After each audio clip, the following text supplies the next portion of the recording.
Jury has found former Webster High School teacher John Kastner guilty of first-degree murder in the death of his wife. Lori Kastner was shot to death in June of 2008. Kastner staged the crime scene to look like a home invasion robbery. He even shot himself in the hand. 2 News reporter Casey Roebuck was in the courtroom when the verdict was read, and she joins us live tonight with the details. Casey. Well, the jury took only 30 minutes to return its verdict. As they read the guilty verdict, Kastner hung his head as members of Lori Kastner's family began to cry. After deliberating for only minutes, the jury found John Kastner guilty of shooting his wife Lori Kastner to death as she slept in the couple's West Tulsa home in June of 2008. We think justice was done.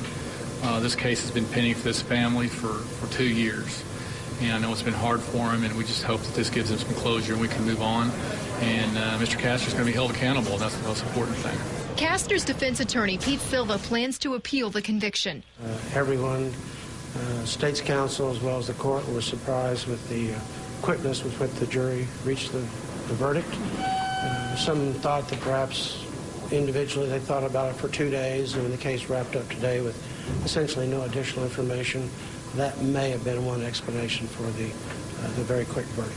Prosecutor Doug Drummond calls the Kastner case one of the most bizarre of his career.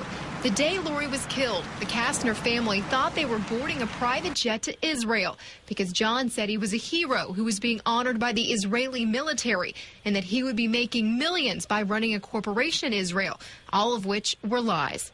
It's hard to believe that he was a school teacher for 18 years. It's hard to believe that the way that this all turned out and the stories that he told that nobody ever caught on. But I guess, sometimes that life is a little bit stranger than fiction, and this certainly was the case in this situation. And the jury recommended that Kastner serve life without parole. He'll be back in court on September 27th for formal sentencing. Live in downtown, Casey Roebuck, 2 News works for you. Thank you, Casey. Now, John Kastner chose not to testify during his trial.